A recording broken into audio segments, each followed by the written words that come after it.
자, 다 함께 읽으시겠습니다. 이제 어제 성경 공부 줌으로 참석하신 분들은 좀 아실 텐데요. 이게 히브리어이죠. 한번 발음을 한번 아하슈베로시. 아하슈베로시. 이게 이제 우리가 알고 있는 아하수에로입니다. 아하수에로는 왕의 이름이 아니라 파라오나 시저처럼 왕위, 그러니까 영어로 throne title이라고 하는데 왕권에 대한 칭호입니다. 그래서 역사 속에 아하수에로라는 칭호를 받은 왕이 여러 명이 있습니다. 그래서 아하수에로 그랬을 때 그 아하수에로가 정확하게 무슨 왕인지 자리매김을 할 필요가 있습니다. 자, 밑에도 왕에 대한 칭호가 또 하나 나오는데요. 이건 뭘까요? 예, 우리에게 아닥사스다라고 알려진 칭호입니다. 예, 그래서 발음을 한번 원문 에르타흐셰스트. 에르타흐셰스트. 아르닥사스 아르닥샤스트 이렇게 발음하는데, 예, 아닥사스다라고 알려진 칭호입니다. 자, 그다음에 요거는 이제 히브리어가 아니라 헬라어거든요. 그리스어. 요건 뭘까요? 요거는 크세르크세스라고 알려진. 예. 그래서 이제 헬라어 발음으로는 크세르크세스가 돼요. 근데 이걸 영어식으로 발음하면 적시스 이렇게 됩니다. 적시스. 예. 근데 이제 성경에는 크세르크세스라는 명칭은 안 나와요. 예. 성경에 나오는 건 아하수에로하고 아닥사스다입니다. 우리 한글 성경에. 자, 그런데 이제 우리 한글로 표기를 하면 크세르크세스하고 아닥사스다가 전혀 다른 이름처럼 들리잖아요. 근데 재미있게도 영어로 표현된 걸 보면은 이제 크세르크세스는 적시스예요. 근데 아닥사스다는 영어 표현을 보면은 아르타 적시스입니다. 그러니까 두 이름이 전혀 무관한 이름이 아니라 사실은 비슷한 이름이에요. 그래서 아닥사스다는 적시스 앞에 아르타라는 것이 붙어 있잖아요. 근데 이 아르타가 무슨 뜻일까요? 의로운이라는 뜻입니다. 그래서 그럼 적시스는 무슨 뜻이냐? 통치자라는 뜻입니다. 그래서 아닥사스다라는 말은 의로운 지배자다 또는 통치자다 이런 뜻입니다. 근데 이제 학자들이 이 아하수에로라는 명칭과 아닥사스다라는 명칭을 혼동하는 경우가 참 많거든요. 심지어 헤로도토스조차도 이걸 혼동을 했어요.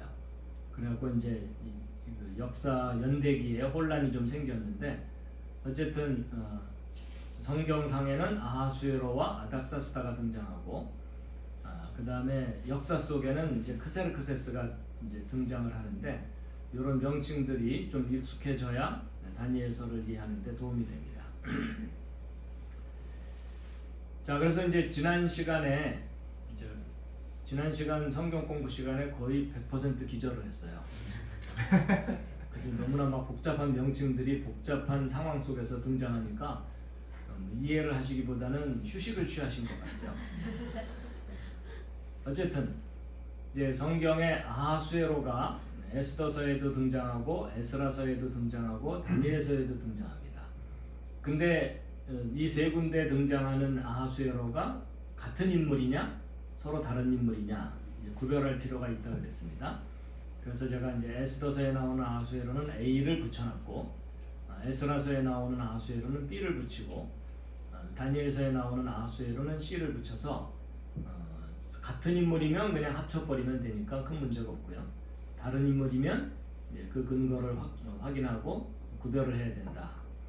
그 다음에 이제 아닥사스다라는 표현은 어디에 나오냐면 에스라서와 느헤미야서에 나옵니다. 그래서 이제 에스라서에 나오는 아닥사스다는 뒤에 알파벳 E를 붙였고, 그 다음에 느헤미야서에 나오는 아닥사스다는 알파벳 N을 붙여서 일단은 구별을 했어요. 그리고 이제 세계 고대사를 보게 되면 크세르크세스의 아들인 아닥사스다 1세가 있거든요. 근데 이 아닥사스다 1세의 별명이라고 해야 되나? 그게 롱지마누스예요. 롱지 마누스가 무슨 뜻이냐면 롱은 길다는 뜻이고요. 마누스는 손이라는 뜻입니다. 그래서 아마도 이 왕은 오른팔이든 왼팔이든 두 팔 중에 하나가 다른 팔보다 길었던 신체적인 특징이 있었기 때문에 저와 같은 칭호가 붙었다고 보고 있습니다. 그래서 과연 에스라 느헤미야서에 나오는 아닥사스다가 역사 속에 나오는 아닥사스다 1세가 맞느냐 이걸 확인해 볼 필요가 있는데 기존의 역사학자들과 성경학자들은 에스라 느헤미야서에 나오는 아닥사스다를 크세르크세스의 아들인 아닥사스다 1세라고 거의 믿어 의심치 않고 있습니다. 근데 이제 유진 폴스틱 선생님의 과학적 성경 연대기에서는 아니다. 에스라 느헤미야서에 나오는 아닥사스다는 크세르크세스의 아들 아닥사스다 1세가 아니고 페르시아인 다리오에 대한 또 다른 칭호다 라고 해석을 하고 있고 그것을 뒷받침하는 근거들을 설명하고 있습니다. 그런데 모든 걸 종합해 볼 때 제 개인적인 견해로는 유진 폴스틱 선생님의 주장이 옳아요. 그래서 이제 그 부분에 대해서도 이제 자세하게 이야기할 거고요. 그 다음에 이제 그 다리오라는 칭호가 또 성경에 나오는데, 근데 메대인 다리오냐, 페르시아인 다리오냐 구별을 해야 됩니다. 그리고 다리오는 또한 왕의 이름이 아니라 왕이란 뜻입니다. 그래서 메대 출신 왕이냐, 페르시아 족속 출신 왕이냐 이런 표현입니다. 자, 그 중에 이제 에스더서에 나오는 아하수에로가 도대체 어느 왕이냐 하는 것에 대해서 전 세계 거의 모든 자료는 에스더서에 나오는 아하수에로, 에스더가 결혼한 아하수에로 왕이 누구라고 말하고 있다고요? 예, 페르시아인 다리오의 아들인 크세르크세스 라고 알려져 있습니다. 그래가지고 영화 300이라는 영화 보신 분? 아직도 안 보신 분? 무슨 소신이 있어서 안 보신 건가요? 기회가 없어서 안 보신 거겠죠? 예, 영화 300이라는 영화인데 아주 재미있게 만들어진 영화인데 거기에 이제 여기 오른쪽에 이 사진의 오른쪽에 젊은 왕이 바로 크세르크세스입니다. 그리고 왼쪽에 뒷모습을 보이고 있는 이 왕은 그 소위 그리스의 도시국가 중에 스파르타라고, 그래서 스파르타식 훈련이다 이런 거 들어본 적 있으시죠? 맹훈련시키는 스파르타의 레오니다스 왕입니다. 근데 거대한 페르시아 군대가 쳐들어오자 레오니다스 왕이 300명의 정예부대를 이끌고 그 거대한 대군과 맞서서 전투를 하는 장면을 그린 영화가 300이라는 영화죠. 근데 바로 이 레오니다스 왕이 대적했던 그 크세르크세스가 성경에 나오는 에스더의 남편이다. 에스더가 결혼한 왕이다 라고 전 세계적으로 알려져 있어요. 그래가지고 여러분이 뭐 인터넷을 들어가건 책으로 나온 자료들을 조사해보건 그냥 천편일률적으로 에스더는 페르시아의 왕비였고 크세르크세스 1세와 결혼했다 이렇게 모든 자료들이 이렇게 돼 있습니다.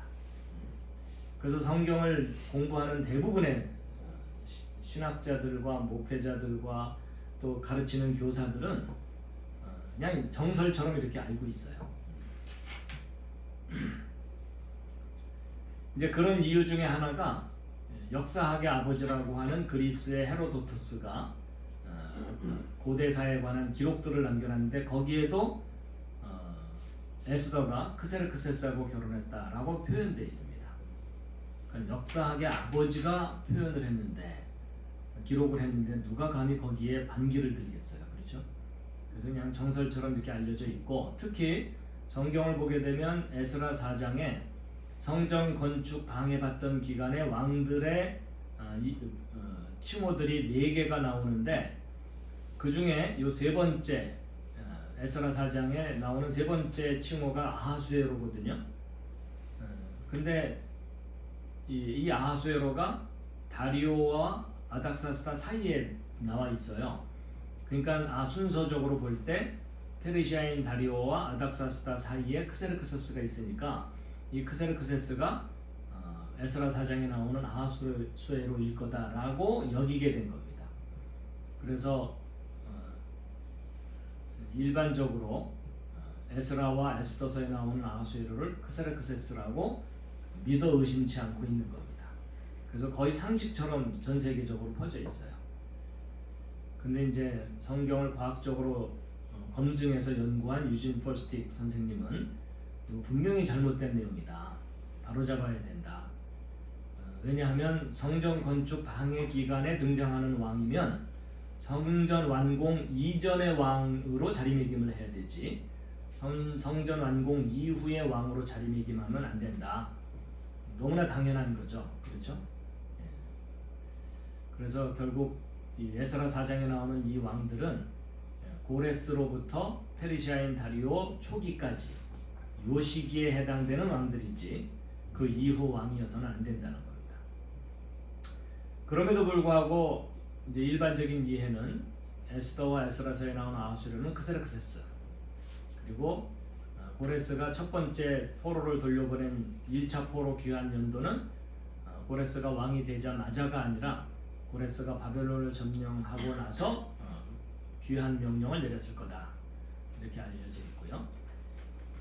그 다음에 이제 성전 건축이 방해를 받다가 성전 건축을 다시 시작하게 된 때가 에스라 4장에 나오는데 페르시아인 다리오 제2년까지 중단됐다가 제2년부터 공사가 재개됐다. 그리고 에스라 6장을 보게 되면 다리오 제6년에 성전이 완공됐다 이렇게 되어 있습니다. 그래서 성전이 완공된 연도는 페르시아인 다리오 제6년에 완공이 된 겁니다. 완공 연도는 몇 년이라고요? 516입니다. BC 516. 그래서 성전 완공 연도에 대해서는 크게 이의가 없어요. 저 연도는 구약 역사 정리할 때 중요한 기준이 되는 연도입니다. 자, 그리고 나서 이제 에스라 7장에 보면은 아닥사스다 왕 제7년에 에스라가 사람들을 이끌고 예루살렘으로 귀환했다. 이걸 2차 포로 귀환으로 보는데 단지 아닥사스다라는 칭호가 나왔다는 이유로 인해서 이 아닥사스다를 아닥사스다 1세로 대부분의 학자들이 자리매김을 하고 있습니다. 그리고 느헤미야 2장에도 아닥사스다 왕 제20년에 느헤미야가 왕에게 간청하고 예루살렘으로 백성들을 이끌고 귀환해서 예루살렘 성을 재건했다. 이렇게 내용이 나오거든요. 그래서 결국 느헤미야서에 나오는 아닥사스다도 크세르크세스의 아들 아닥사스다 1세라고 자리매김해냈는데 이 오른쪽에 정리된 이 내용이 기존에 전 세계적으로 퍼져 있고 정설로 여겨지는 그 페르시아 초기의 성경과 관련된 내용입니다. 그래서 여러분이 누구를 만나든 대부분 이와 같은 내용으로 알고 있을 거예요. 이 꽃 지난주에 보여드렸던가요? 네. 무슨 꽃이라 그랬죠? 은매화 꽃이고 성경에서는 에스더 꽃인데 구약 성경에는 하닷사라고 되어 있습니다. 하닷사. 이 하닷사라는 단어 자체가 은매화 꽃을 의미하죠. 네. 그래서 그 모르드게가 에스더를 양녀로 삼아서 키웠는데 에스더의 본명이 하닷사입니다. 에스더는 무슨 뜻이라고 그랬죠? 에스더는 원래 뜻이 에스더라는 이름조차도 은매화꽃이란 뜻입니다. 그래서 메대 말로 은매화를 아스트라라고 하거든요. 그래서 아스트라로부터 유래된 이름이 에스더라고 봐야 된다는 겁니다. 에스더가 메대의 왕비가 맞다면, 그렇지만 이제 전 세계적으로 에스더가 페르시아 왕비였다고 알려져 있기 때문에 에스더라는 이름을 페르시아 말로 그 유래를 연결시키려다 보니까 페르시아 말로 세타레라는 말이 별이란 뜻이거든요. 그래서 에스더라는 이름이 페르시아 말 세타레로부터 유래됐을 거다라고 여겨서 이제 학자들은 대부분의 학자들은 에스더라는 이름의 뜻을 별로 알고 있어요. 그렇죠? 그렇지만 이제 에스더의 연대기를 바로 잡으면 에스더라는 말 자체가 은매화 꽃에 해당되는 메대말입니다. 아스트라로부터 유래했다고 봐야 됩니다. 그래서 에스더라는 이름의 뜻이 별이라는 지식은 잘못된 지식인 거죠.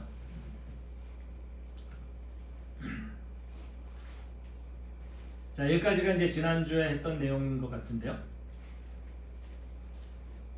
여러분의 표정은 지난주에 했나 안 했나 기억이 전혀 안 난다, 들은 적이 없다, 이런 표정입니다. 거의 청문회 수준.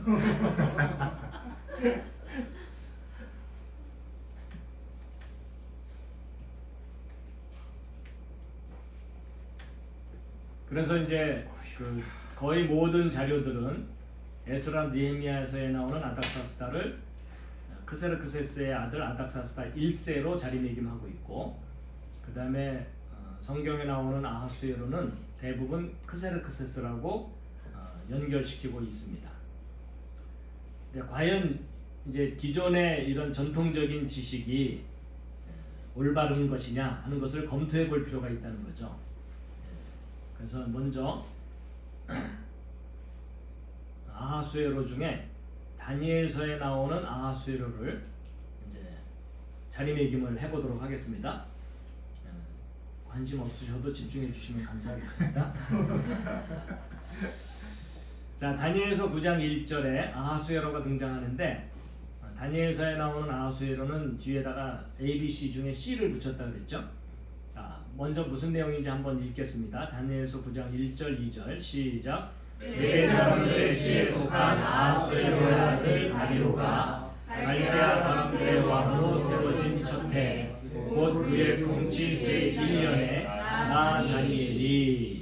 나 다니엘이 하고 그 뒷내용은 뭐냐면 예레미야가 예언한 70년의 의미를 깨달았다, 이런 내용입니다. 그럼 결국 이 다니엘은 아하수에로의 아들 다리오가 통치할 때 활동했다는 얘기잖아요. 그렇죠? 예. 자, 그런데 전통적인 주장대로 이 아하수에로를 크세르크세스라고 본다면 그 아하수에로의 아들 다리오는 아닥사스다 1세로 봐야 되겠죠. 그럼 이 아닥사스다 1세 때 다니엘이 활동했어야 된다고 해야 돼요. 근데 문제가 뭐겠어요? 다니엘은 놀랍게도 남유다 멸망 11년 전에 여호야김 망할 때 포로로 잡혀간 인물이에요. 그렇죠? 그러면 다니엘이 포로로 잡혀간 연도는 몇 년도? BC 599년. 어떻게 하면서 잡혀갔다고요? 애구구. 그렇죠? 599 이러면서 잡혀갔어요. 그래서 이때 잡혀간 다니엘이 크세르크세스의 아들 아닥사스다 때 활동해야 되는 거예요. 이 둘 사이의 연도 차이는 몇 년일까요? 놀랍게도 134년입니다. 134년. 그럼 다니엘이 소년 때 포로로 잡혀갔으니까 15살 전후라고 본다면, 저는 일단 17살쯤으로 봤어요. 그럼 17살 때 잡혀가서 134년 지나면 몇 살이죠? 150. 지금 상태가 안 좋으신데 제가 너무 무리한 부탁을 드렸어요. 150세 정도. 그렇죠? 그러니까 놀랍게도 그러니까 성경에 나오는 아하수에로를 무조건 크세르크세스라고 자리매김을 하면 이런 어처구니 없는 상황이 발생하는 거예요. 다니엘이 150세 정도 됐을 때 아닥사스다 1세를 섬기면서 예레미야가 예언한 70년을 깨달았다, 이렇게 되는 겁니다. 너무 어이가 없죠? 이때 당시 평균 수명이 100살을 넘지 못하던 시절이거든요. 그렇기 때문에 다니엘의 활동 시기가 절대로 매치가 되질 않습니다. 그러면 이제 이 문제를 어떻게 해결해야 되느냐? 이걸 해결할 수 있는 기가 막힌 단서가 다니엘서에 나옵니다. 다니엘서 1장 21절 함께 읽겠습니다. 시작. 다니엘은 고레스 왕의 제1년까지 계속해서 있었다. 자, 이것은 계속해서 있었다는 말은 그때까지만 공직 생활을 했다, 이런 의미로 봐야 됩니다. 그래서 다니엘이 고레스 왕 원년까지만 공직 생활을 하고 은퇴했다는 겁니다. 그리고 그러면 이제 다니엘이 포로로 잡혀간 때가 BC 599년이거든요. 근데 고레스가 페르시아를 세우면서 왕이 된 때가 BC 551년이에요. 그러면 이 둘 사이의 연도 차이는 48년입니다. 그럼 다니엘이 17살에 포로로 잡혀갔다고 친다면 48년 지났으면 65세 정도 되는 거죠. 그러면 일반적으로 은퇴할 나이입니다. 그러니까 앞뒤가 맞아요. 그러면 다니엘이 은퇴한 이후에 기껏해야 20년, 30년 더 살았겠죠. 그러면 고레스나 캄비세스 때까지 살고 페르시아인 다리오 때까지도 살았을 수는 있겠어요. 그지만 그 이후까지 산다는 건 거의 불가능합니다. 그러니까 다니엘의 활동 시기는 이 위쪽에 있어야 되지 아래쪽에 있을 수 없다는 거죠. 그렇죠? 그러니까 다니엘이 활동했던 요 시기에 해당되는 다리오를 찾아야 돼요. 근데 있어요, 없어요? 여기 있습니다. 메데인 다리오가 가장 유력한 인물입니다. 더군다나 다니엘서 9장 1절을 보면 메데 사람들에 속한 다리오라고 되어 있거든요. 그렇죠? 그러면 다니엘서 9장에 나오는 다리오는 페르시아인 다리오가 아니라 메데인 다리오여야 되죠. 근데 역사 속에 분명히 메데인 다리오라고 칭함을 받았던 인물이 있거든요. 그런데 메데인 다리오의 아버지가 아하수에로라는 거예요. 그럼 결국 메데인 다리오의 아버지는 시악사레스거든요. 그러니까 다니엘서 9장에 나오는 아하수에로는 시악사레스일 가능성이 아주 높습니다. 그렇기 때문에 다니엘서 9장 앞부분에 나오는 아하수에로 씨는 아닥사스다 1세가 1세 1수가 없다는 겁니다. 제대로 자리매김을 한다면 시악사레스, 메대의 마지막 왕의 아버지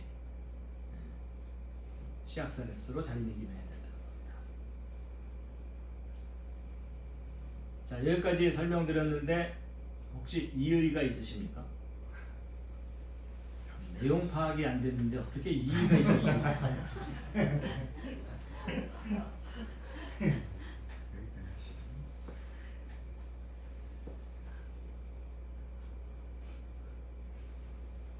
그래서 일단 아주 첫 번째 중요한 문제를 해결했어요. 다니엘서 9장에 나오는 아하수에로는 메대의 왕 시악사레스다. 근데 그 시악사레스의 아들 다리오가 바벨론을 통치하던 첫 해라는 표현은 뭐죠?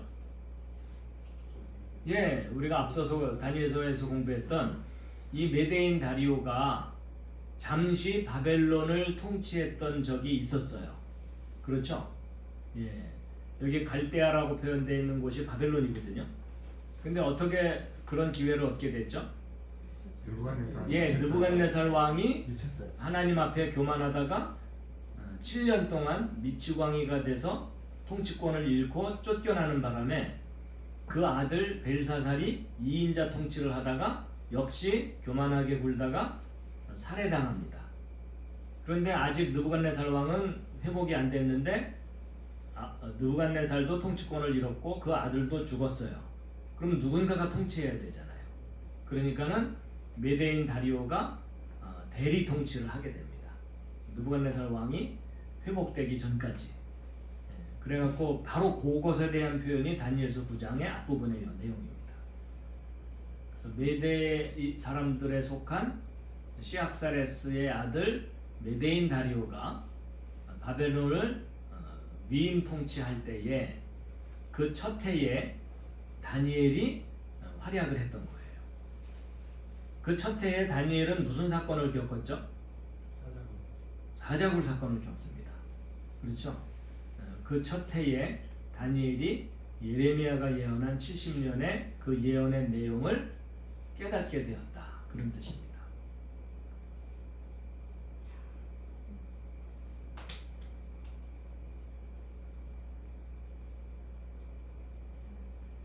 자, 그래가지고 이제 일단 다니엘서 9장에 나오는 아하수에로를 해결을 했어요. 네. 예. 두 번째 해결해야 될 아하수에로는 에스더서에 나오는 아하수에로예요. 근데 오늘은 해결이 불가능해요. 이미 여러분의 표정에 전의를 상실하고 지금 후퇴 명령만 지금 기다리고 있는 상황이다. 휴전. 참호 속에서 나오려고 하지 않아서 전진이 불가능합니다. 그래서 지금 고지를 점령하기에는 너무 험난한 장애물들이 많아서 조금씩 전진하기로 하고 오늘은 여기까지만 1m 왔습니다. 감사합니다.